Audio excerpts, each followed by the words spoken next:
Welcome to our webinar, Arkville PCIe Gen4 Data Movement using Intel FPGAs.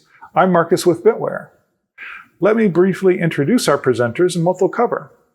First up is Jeff Milrod, Chief Technical and Strategy Officer at BittWare. He'll talk through the BittWare product line featuring Agilex FPGAs, plus speak a little bit about IP partners and solutions at BittWare. Next, Tom Schulte from Intel will focus on Intel Agilex FPGAs, including some of the upcoming features for moving data. We'll conclude with Shep Siegel from Atomic Rules. Shep will walk us through Arcville, including a demo of Gen 4 by 16 data movement running on BittWare's IA840F card featuring an Intel Agilex FPGA. I'll be back on afterwards to take your questions live. Now, over to Jeff to get us started. Hi all, thanks for joining us today. As Marcus just stated, my name is Jeff Milrod, and I'm the Chief Technology and Strategy Officer here at BittWare. For those of you who are unfamiliar with us, BittWare is part of Molex. Specifically, we are a business unit within the Datacom and Specialty Solutions Group. As part of Molex, as you can see here on this slide, we have access to in-house manufacturing and global logistics capabilities. BittWare now has over 30 years of FPGA experience and expertise across a variety of markets.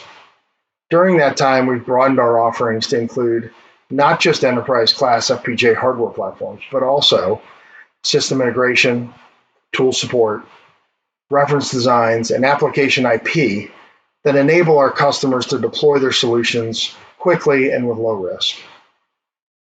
We're part of the Intel Partner Alliance program and have developed high-end FPGA accelerators and boards featuring every generation of Altera and Intel FPGAs for the last 20 years. Our blend of heritage, expertise, and global reach via Molex uniquely qualifies BittWare to enable customers to leverage and deploy FPGA technology to address their demanding applications and workloads. In the broadest terms, BittWare's acceleration platforms target 4 different applications and market areas, shown here: compute, networks, storage, and sensor processing. Each of these applications and markets are complex and cover a wide variety of workloads. We show some examples here. Personally, I've been at BittWare for decades, and during that time, we focused on riding the leading edge wave of FPGA accelerators by delivering solid hardware platforms that enable people to deploy accelerated solutions. The Agilex will be our 7th generation of Altera Intel-based FPGA solutions. And in that time, I can't remember ever being so excited about a new technology generation as I am about Agilex. These are really capable engines that I think have taken a leap in performance capabilities and will allow us to empower our users to accelerate far more applications and workloads than we have in the past. The first wave of Agilex FPGAs from Intel is the F-Series, which BittWare has leveraged to produce our aptly named F-Series product family shown here. We'll be coming out with I-Series and M-Series parts in the future, but we'll talk about that in a minute. Our flagship product is the IA840F, shown on the left. This features the largest Agilex currently available, the AGF027. It's a GPU-sized card that has PCIe Gen4 by 16.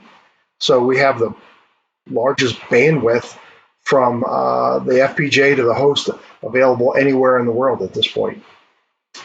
We have 3 QSFP DDs on the front that allow us to implement 6 lanes of 100 gig E, can be used for other formats as well, the 4 banks of DDR4. And we have expansion ports out the back, 16 lanes that allow us to connect things like storage arrays, other devices, and can be used board to board to expand communications. We have our board management controller that is a key part of the value add that we bring to the hardware platform. And of course, we have support for Intel's world-class tools, including OneAPI. On the right, you'll see two boards that are more targeted for specialty applications. The IA420F is a NIC-sized card that can be used for smart NIC, among other things, computational storage arrays, computational storage processing, radio access networks. There's a variety of applications for this smaller size card. And on the far right, we have our 220U2, which is in a U2, U.2 SSD drive format. So it's particularly targeting computational storage processing applications. All of these boards and all of BittWare's hardware boards are built on our enterprise class foundation. By that, we mean a well-defined, stable, and trusted platform that reduces and mitigates risk, because we've taken all the time to be extremely comprehensive, thorough, all compliance and certifications, rigorous management and controls on the configurations, clear and concise documentation, providing working demos, software tools to access it, and we have extensive support capabilities. In the enterprise class category shown on the right, each one of these is just a higher level that has multiple checklists underneath that we make sure that we implement and rigorously validate prior to releasing full production quality boards that are now trusted and stable. Our application solution enablement team is hard at work, continually developing higher level abstractions on top of the hardware to deal with a lot of the details and specifics that need to be implemented within the FPGA, which I call gateware development, and the software on the host to communicate to those gateware elements. This is an example here of some of the white papers, case studies, examples and reference designs that we have available from our website. There's more if you take a look up there. This IP roadmap for platform enablement is critical to the value that BittWare is adding to the Agilex FPGAs. Our overall goal is to supply PCIe, Ethernet, and NVMe infrastructures that customers struggle with and take those problems away. We partner with key third parties as well as our internal development to ship world-class specific implementations such as Arcville and the DPDK data mover that Atomic Rules will talk about in a minute. This is a listing of all the things we're working on currently that will be out in the next year as we mature our Agilex platforms. Years ago, we used to sell what we affectionately called blank FPGAs, or sometimes is now called bare metal. Our customers would then take a lot of time and develop this customer application IP that would expand to consume the whole FPGA. And we still think about it that way, and people tend to think of, you know, there's all this work on this kernel or workload that has to get dropped on to this FPGA. But it ends up, we're now finding as FPGAs are increasing in size, complexity, sophistication, and performance, that the lower level implementations to connect up the memories, sensors, networks, expansion I/O, to the host communications, the board management controller, system integration, these things are consuming more and more design resources and capabilities. I call this plumbing, and our gateware plumbing is a key part of the value added that we're bringing with this application solutions enablement on these sophisticated FPGAs, so that our customers don't have to dive in to all the gory details of the hardware on the FPGA, the I/O, the last micron, as I call it, nor the board level implementation of the BittWare hardware. Of course, we provide all that. If customers want to do that themselves, that's fine. But we have it all done and proven as part of our enterprise class platform, such that our customers' unique application IP is more about their special secret sauce and the unique value added for that workload and application, rather than dealing with all the additional complications of getting from that kernel to the memory, to the host, from the network. All these things we take care of for you.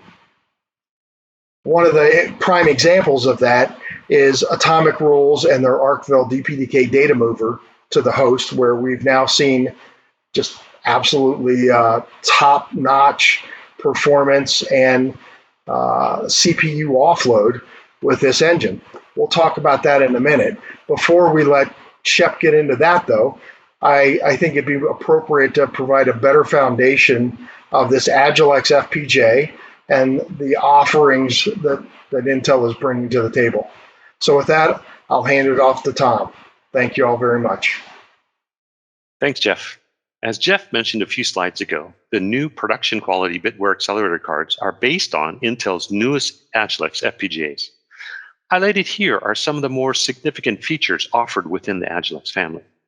The devices are built on the second generation Intel HyperFlex architecture and Intel's 10nm SuperFin process technology, both of which have demonstrated significant performance improvements and power savings when compared to the prior generation of Intel FPGAs, but also when compared to the competitors' 7nm FPGAs. I'm not going to review all of these features in this webinar, but instead I'll focus on the new CPU interface protocols that are available, the PCI Express Gen5 and Compute Express Link, commonly abbreviated as CXL. For selected members of the Intel Agilex family, those devices support the full bandwidth of PCI Express, configured up to by 16 lanes per port, providing 2 times more bandwidth when compared to equivalently configured Gen4 devices. For accelerator use cases and workloads which do not need a coherent interface connection back to the host CPU, PCI Express is the industry-wide standard for high-performance applications and will continue to be a key building block for FPGA-based accelerators. For selected members of the Intel Agilex FPGAs, these devices support the full bandwidth of the CXL protocol, again, up to by 16 lanes per port, providing a lower latency and coherent interface when compared to the PCI Express protocol. For accelerator use cases and workloads, especially those that are heavily dependent on memory-related transactions, the CXL interface looks to be utilized for many high-performance applications. I say this based on 2 key indicators. First, the over 100 companies that have joined the Compute Express Link consortium. And secondly, the number of customers planning to offer CXL-based products and solutions. While the details of PCI Express Gen5 and CX are exciting, actually getting silicon and running these interfaces is even better. Various different Intel teams continue to test, characterize, and ship engineering samples of the hardware and software necessary to enable new platforms based on the new next-generation Intel CPUs, codenamed Sapphire Rapids. In addition to those platforms, many customers have also already received engineering samples of the Agilex FPGAs supporting these 2 new interfaces. In fact, some of the internal hardware used to test each and every Sapphire Rapids CPU is based on Intel Agilex FPGAs. Agilex FPGAs are categorized into 3 different series, each targeted at different applications. The F-series devices bring together transceiver support up to 58 gigabits per second, increased DSP capabilities, and high system integration that target a wide range of applications from the data center, networking, edge, embedded, industrial, military, and even wireless.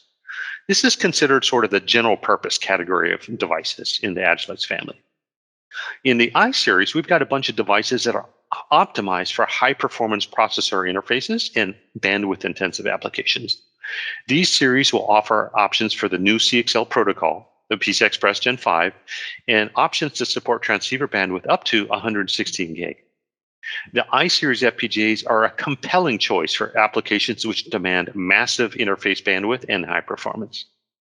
And finally, the M-series devices. These are optimized for compute and memory-intensive applications. This series will offer additional features not available in the F&I series, things such as DDR5, LPDDR, and integrated HBM2 stacks. The Agilex M-series FPGAs are optimized for data-intensive use cases, such as high-performance computing applications, which generally need a lot of massive amounts of memory in addition to high bandwidth. To learn more about Intel Agilex FPGAs, use the URL shown at the top right of this page. But enough about Intel Agilex FPGAs. Let's hear from Shep at Atomic Rules about their Arcville Data Mover IP, which can be used with BittWare's new accelerator cards based on Agilex F-Series production quality FPGAs. Over to you, Shep. Thank you, Tom, for that introduction. That's great. Hi, I'm Shep Siegel with Atomic Rules, and thank you for coming to this webinar today. We're really excited, and I'm really excited to tell you about Arcville on Agilex. It's something that's been a long time in the making, and this webinar is the rolling out party. So here we go. Arcville on Agilex. It's Gen 4 data motion for FPGA that just works. But first, a little bit about Atomic Rules. We've been doing this for some time. Our business model is to do fewer things better. We have a few key core products that we make. Arcville, of course, which we'll be talking about today, a UDP offload engine, which does UDP in hardware, and TimeServo and TimeServo PTP, which provide coherent system time across a fleet of FPGA devices in the data center. We are an Intel Gold Partner Certified Solution Provider, and we're quite proud of that. And for over a decade, we've been contributing to open source projects, engineering enterprise-grade engineering solutions, really focusing on compute and communication in terms of networking IP. And we're really proud and thankful to have the small, select, and returning set of customers that we have that allow us to grow. All right, let's jump into Arcville.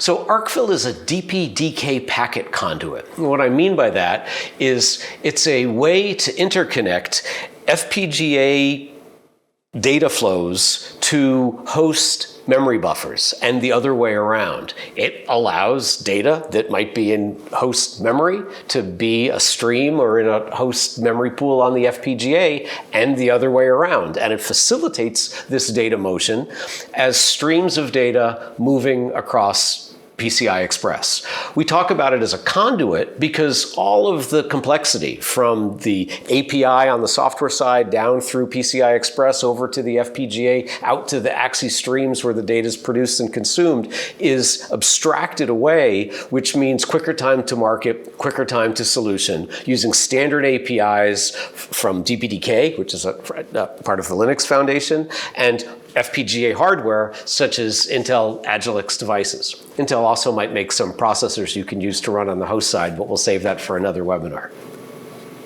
So where is Arcville used? Arcville is used whenever there's the need to efficiently move data between the host and an FPGA device or the other way around.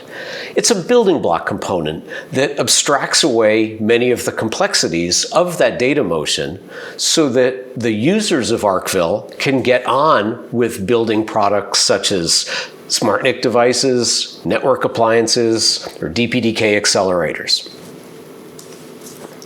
Why DPDK? I heard that's just for networking. Well, for networking, DPDK does have a really strong story, but it's deeper than that. DPDK is a trusted API that's been around for a long time. It's been under the stewardship of the Linux Foundation recently. It's community vetted, it's routinely tested, and it's an open source standardized solution and set of APIs, not just for networking, but also for bulk data movement. By designing Arcville to use DPDK, it frees up host processor cycles to perform more useful work. It's a kernel bypass means, for sure, that is the kernel's out of the way, and that means out of the gate, higher throughput and lower latency to the application. But Arcville is DPDK aware, and we'll get into that in a later slide, but by pushing the business logic of DPDK's data motion into FPGA gates, Arcville can have both higher throughput and lower latency, resulting in reduced general purpose processor cache pollution, which in turn results in higher host core performance. So DPDK makes terrific sense if you have workloads that will be empowered by their API, which certainly could be networking, but also could be simple bulk data movement between an FPGA device and the host. The key point of Arcville is that Arcville implements the low-level inner loops of the DPDK spec in FPGA hardware. It essentially turned the DPDK spec into RTL gates. Every other DPDK solution, including merchant ASIC NICs, push some or all of this work onto the host processor cores. We designed Arcville from the beginning to do one thing and to do one thing well: manipulate DPDK MBUF data structures in hardware so that the processor cores don't have to do that. And by doing that in hardware, we have this unique advantage of simultaneously achieving high throughput and deterministic low latency. And in doing that as well, there's almost no host core utilization, as we'll see in a following slide.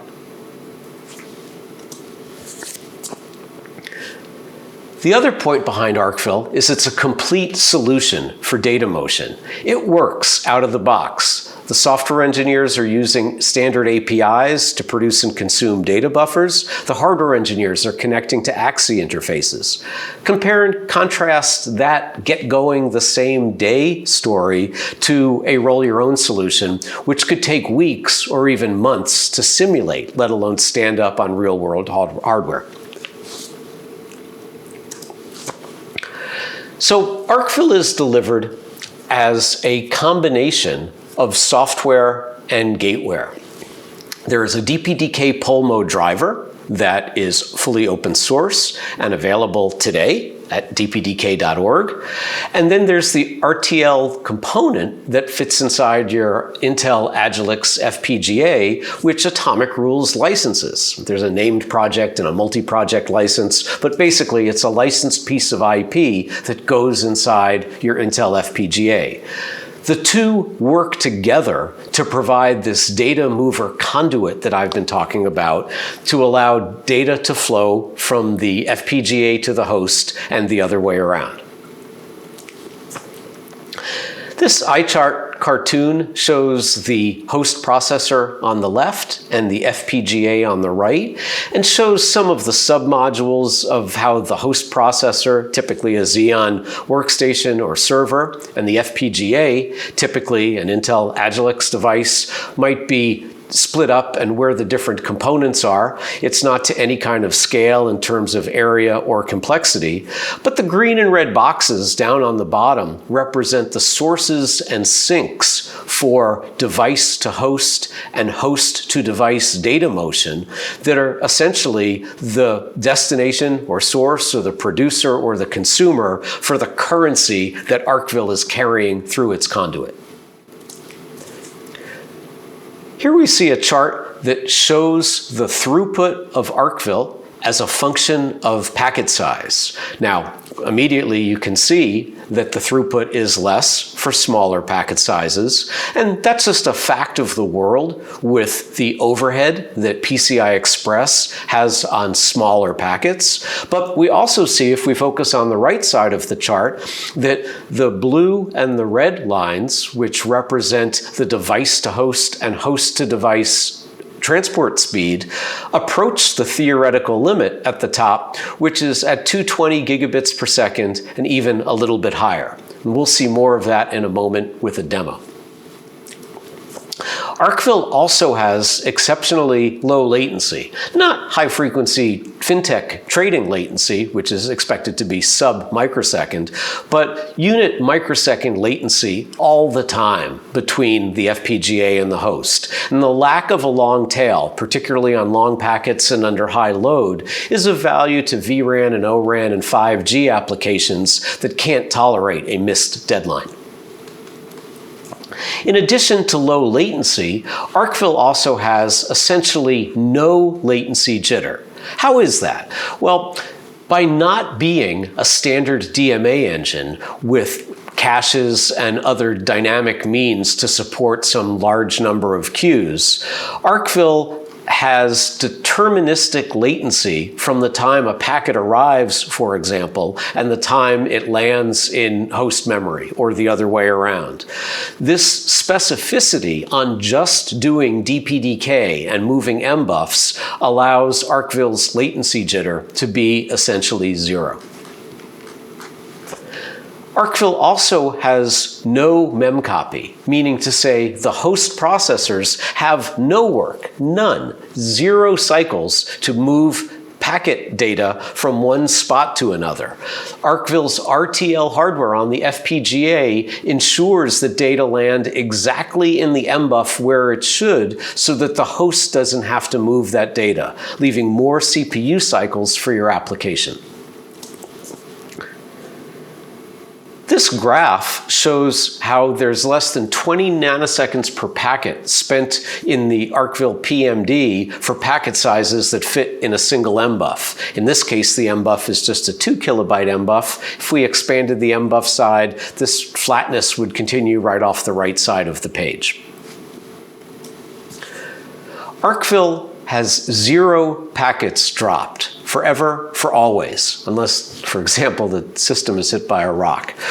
The flow control on Arcville is full front-back hardware software all the way across all domains. Under no circumstance is data admitted on one end that can't be safely transported to the other end, and vice versa.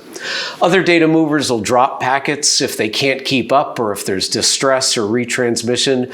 We have hardware and software fully flow-controlled indications that provide for 0 packets dropped under all conditions. Now, after all that, let's jump to a pre-recorded demo recorded a few days ago that shows how Arcville is installed, shows it running on a Xeon server, and then after that, we'll jump over to the questions and answers. See you there. Hi, Shep Siegel here, and this is a pre-recorded demo that we're doing on Friday, December 10th, a few days ahead of the Intel BittWare Atomic Rules Arkville on Agilex webinar. I'm going to go through what we're going to demonstrate here, and then we'll see the demo. There's a Intel Xeon processor that is being used as the host system, and an Intel Agilex FPGA, which is being used as the device under test. If you look carefully at the slide in the lower left, we can see the userland processor memory, basically the DRAM from which data will move to and from. And in the lower right-hand corner, we'll see FPGA fabric memory, again, from which data will move to and from. In between, we have Gen4 by 16 PCI Express connecting the Agilex device to the Xeon host.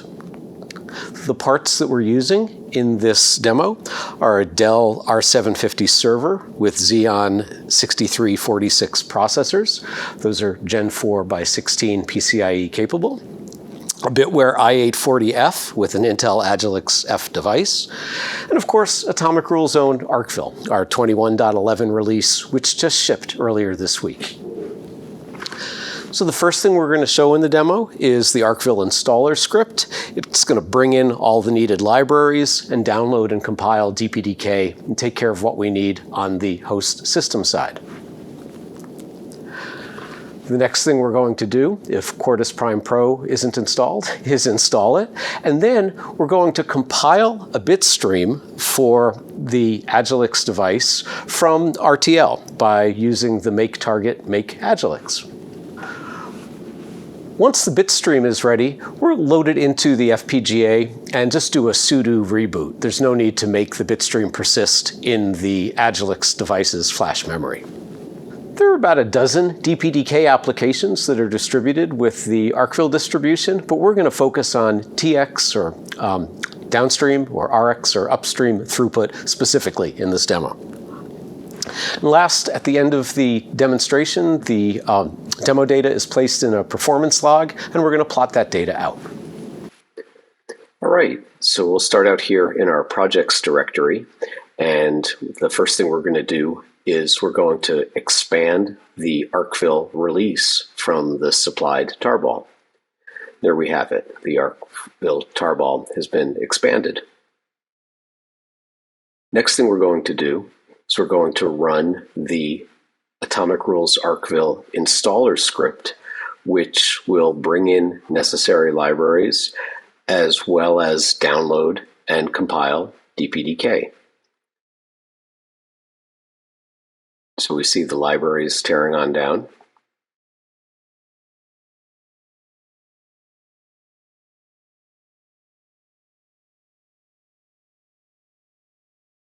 And now at this point, we'll download DPDK from dpdk.org.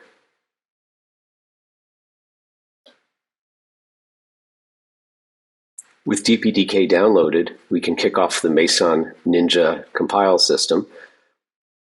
This part of the demo is actually showing it real time. Ninja is really fast.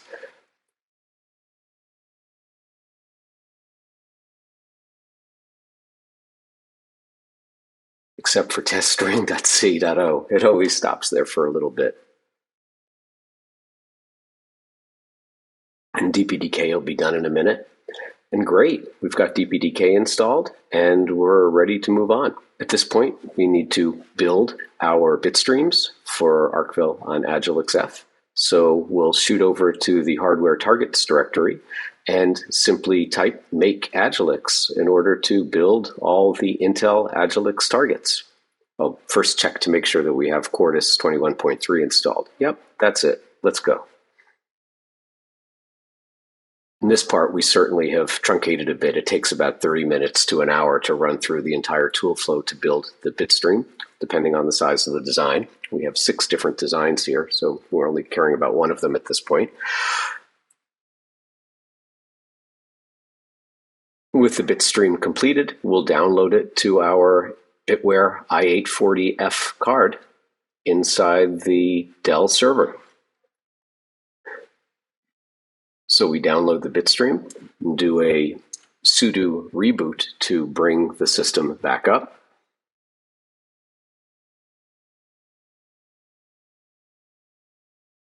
And we see now, after the system has rebooted from LSPCI, the Arcville device is visible in the server. It happens to be in slot CA, Charlie Alpha. We can go and use some extended LSPCI verbosity in order to look at some of the capabilities that the device is trained for. And here, what we're looking for, if we can manage the scroll bar without the screen going back and forth, is not just the original LSPCI that we saw at the beginning, but also seeing that the device is indeed Gen 4 by 16 capable. It's the link capability line highlighted here, and that we've actually achieved Gen 4 by 16 link status, meaning we trained to that. So that's a good sign that we're off to a good start. So with this in place, we can move on now to any one of the dozen or so DPDK applications that are distributed. We're going to use the Arcville Duplex performance test, which independently runs a suite of tests that measure the ingress and egress performance and as also the full duplex performance of the system. There are many dimensions to this test, and in various iterations it could run seconds, minutes, hours, or days. So we're going to take the data from a set of these tests and grab that into a file called performance.log. And we're going to take the data from this performance file and bring it up into a Google Sheets document where we can plot it and look at it in detail. There's the plot data log. And here are the results. So the yellow line at the top, the skyline, if you will, represents the theoretical limit of this configuration of hardware and software, while the blue and red lines, respectively, show the device to host and host to device throughput, respectively. You can see the y-axis has the useful throughput in gigabits per second. So over on the left side of the graph, where we're zooming in, or zooming away from right now, the performance is not quite so good because of the smaller packet size and largely owing to PCI's 512-byte MPS. But as we pan over here to the right and look at packet sizes of 512 bytes or a kilobyte and above, we can see that the throughput rose to well over 200 gigabits per second for the upstream direction and approaching 180 gigabits per second here for the downstream direction. So quite laudable performance in terms of upstream and a little bit of room for improvement that we can see in the asymptotic performance over on the right-hand side.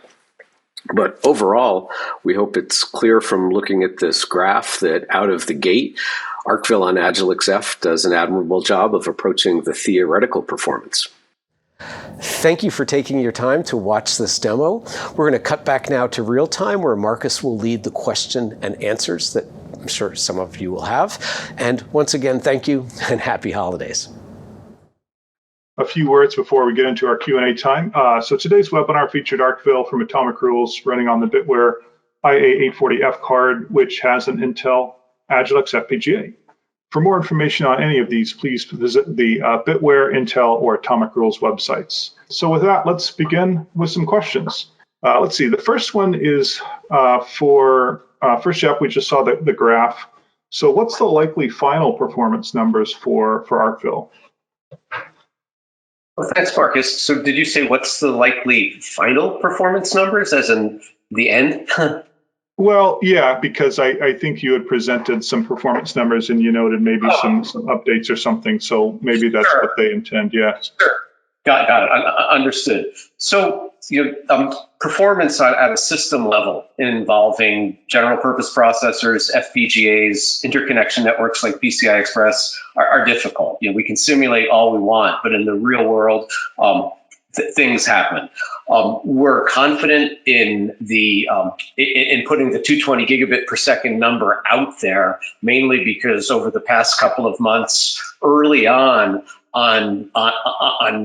consumer or workstation grade Rocket Lake systems, we've seen that so reliably. Maybe some of the keener eyes out there noticed, looking at the demo that we ran, the ultimate performance on the downstream side on the high-powered Dell server with the big Xeons wasn't as good as the Rocket Lake in the end, and that owes to perhaps NUMA issues, QPI issues, and things of that sort. So in the end, the best benchmark we think with regard to throughput is since this hardware is available from BittWare and from Intel, and the IP is available from Atomic Rules, is to get it in your own shop and to do that as soon as possible. The demos that we have and the tools that we showed in the pre-recorded demo that we presented will quickly show you on your own system what that's capable of. And in that way, rather than taking a number that we see as a nominal performance number in your own application, in your own system, and in your own special case of circumstances, can see, for example, for throughput, what that sustained throughput number is. All right, yeah, thanks for that answer. And another question for you that a pretty simple answer, I suppose. How would a Quartus user utilize the Arcville IP? Is it Platform Designer QSys compatible? It is the easiest way. We support both a platform designer, or to those who've been using the tool for a while, QSys Flow, but we also support full straight up system Verilog. And because of the concise nature of system Verilog interfaces and the support that Quartus provides for system Verilog, a standard RTL flow using system Verilog or platform designer is supported. So Arcville is instantiated in your Agilex device like any other core. Let's see. So probably for Shep, what's the roadmap for Arcville RTL IP for supporting PCI Gen5 and then CXL, and what could be the performance numbers? Oh, that's a great question. So the performance that we're showing today, of course, is with Agilex F and Gen4 by 16. And there's been such a pent-up demand to double the throughput over, say, Gen3 by 16 that we're happy that we're able to make this first step. The question, however, is what lies ahead for Gen5, and it's our expectation that we will be able to double or more than double the performance again when we move to Gen5 by 16. We've been working closely with Intel on this for some time now, and a key portion of this has to do not with, frequency scaling has stopped a long time ago. A lot of this has to do with architectural innovation.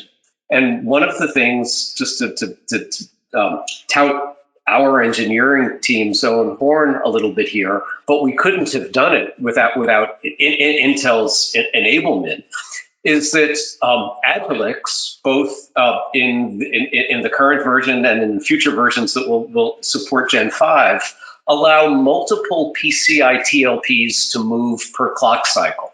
Today, with Agilex F series, we're moving up to 2 billion TLPs per clock cycle, 2 on ingress, 2 on egress at 500 megahertz. With Gen 5 and the I series R-Tile, we'll be able to double that again. Now, doubling the number of TLPs doesn't necessarily double the bandwidth, but it allows our Arcville IP to be smarter about it. So sorry, I go on and ramble too much. Short answer to Gen 5, the bandwidth and throughput is going to double again without any significant increase and possibly a reduction in latency. Now, the question also touched on CXL. CXL is a different beast entirely, and just as the world has discovered over the past few decades that heterogeneous compute is a good idea, heterogeneous communication is a great idea. And there is a place for bulk data movement and packet data movement, which PCI addresses, and there's also a place for CXL. Arcville's position and its interconnection to Intel's technology, the underlying P-tile and R-tile technology that's inside Agilex, is such that we do not preclude working alongside a CXL solution in the future. But we're getting ahead of ourselves, and we're happy today after 5 years of shipping Arcville and to this pent-up demand and a desire to get to Gen 4 by 16 that we're here today. And I hope we can enjoy that for a little bit before we jump on and start pounding on Gen 5 by 16 and CXL. No, Shep, this is Jeff. You're not going to get much rest. We have the F series parts out now that are the Gen 4s we talked about earlier. And I mentioned the I series and M series parts that are coming down the road that Tom talked about a little bit. We will have I series boards coming out with Gen 5 targeting the middle of next year. And we'll be right there with you. I've got a question about the HDD latency for Shep. I know you spoke to that, but maybe you could elaborate a bit.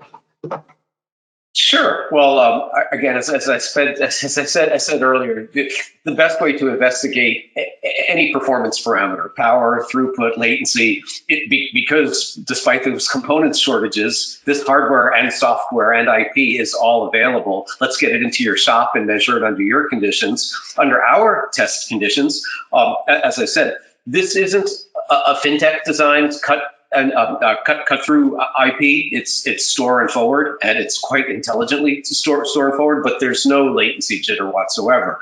So we're on the order of 1, 2, 3 microsecond nominal latency with no long tail. The calling card here and the differentiator in a store and forward architecture is what's going to happen that's going to put the packet that's at the head of line, whether it's going upstream or downstream, on hold to get it to move.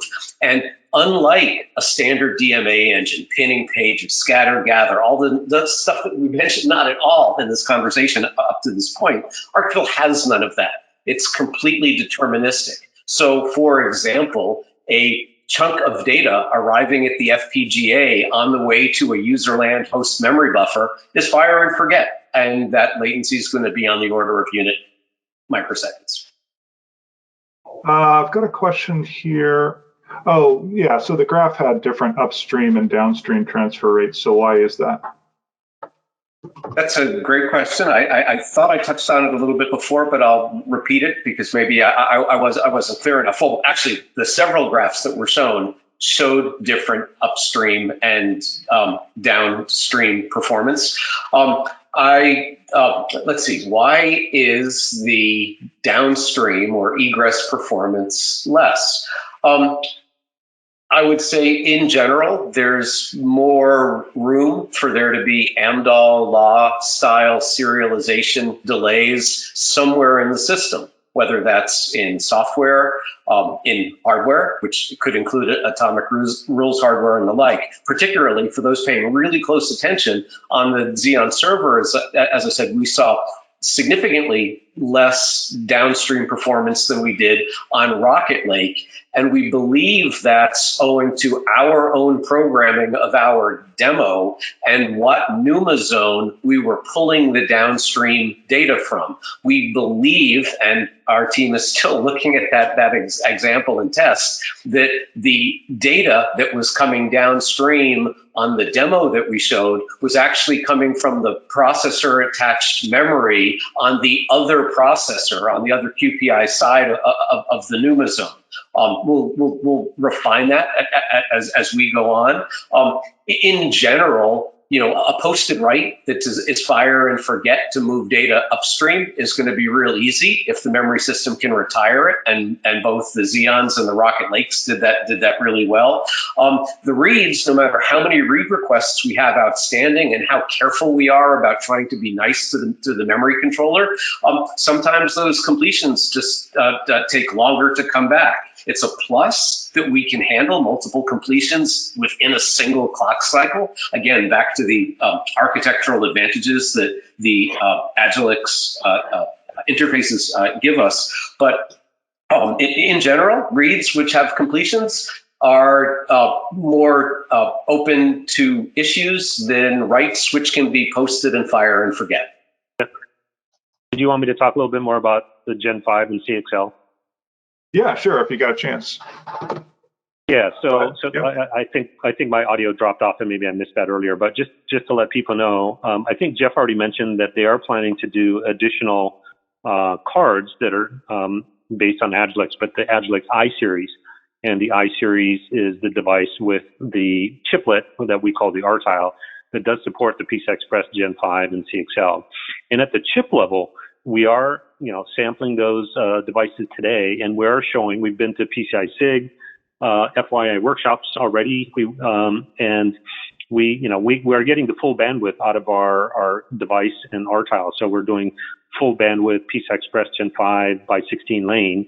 And if you compare that to this particular board, it's essentially double the bandwidth just from a PCI Express point of view. All right, thanks for that additional information. Okay. Yeah.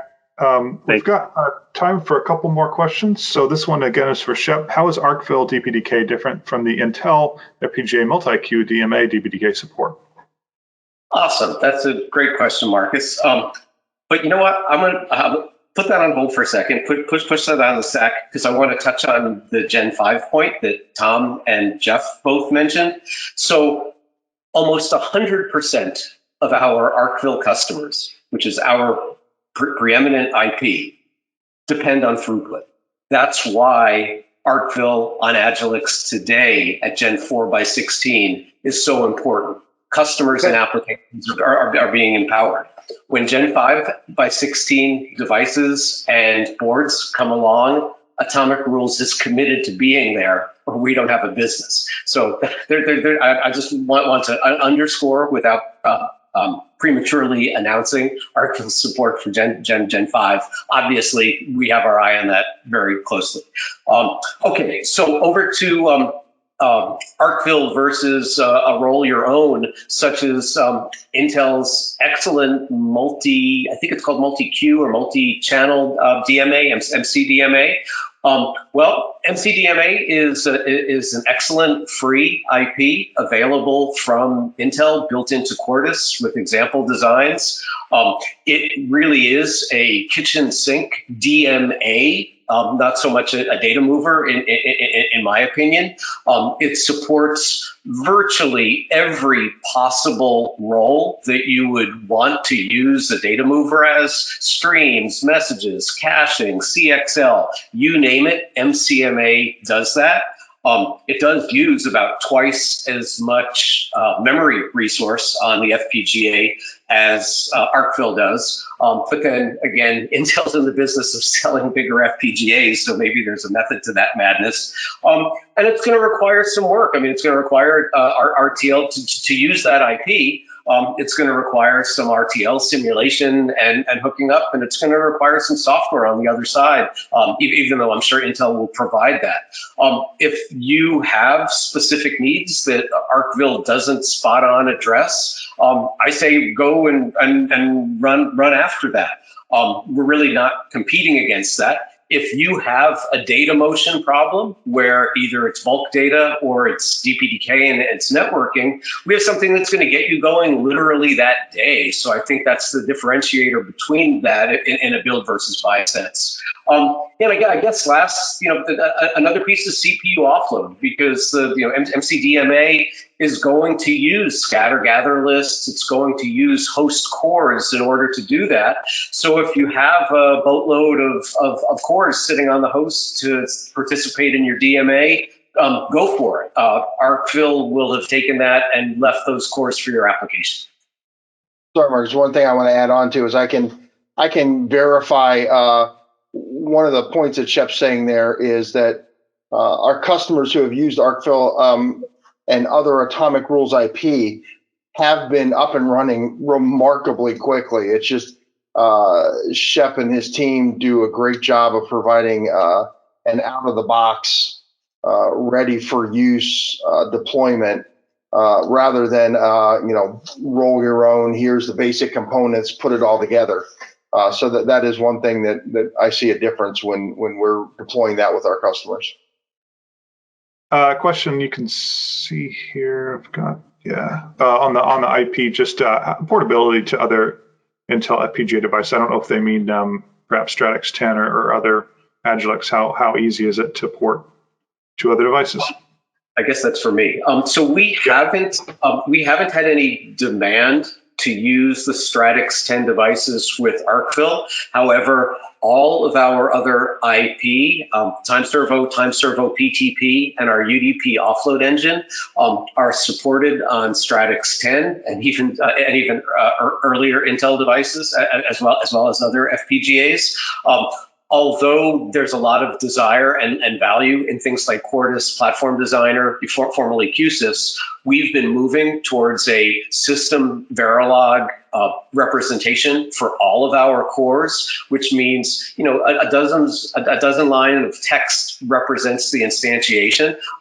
And if someone genuinely has interest in using Arcville on Stratix 10, get in touch with us. I think one of the answers is the customer/user does not do any porting of Arcville.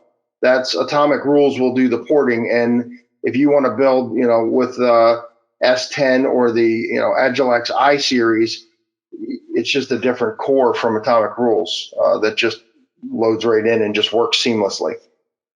There's no additional user work required. And the Arcville interface signature, I apologize, I'm speaking now to the RTL designer gals and guys out there right now, is a dozen lines of system Verilog. done. A handful of interfaces. Drop that into your design and go. And that doesn't change between any FPGA device. It's the same thing. Okay, last one or two questions here. This one is, I'll just read it out here. Is Arcville provided as an encrypted netlist or obfuscated HDL? And if the latter, then what language? Again, for Shep. Trick question. So we provide to our licensed customers Arcville as an unencrypted IEEE Verilog netlist.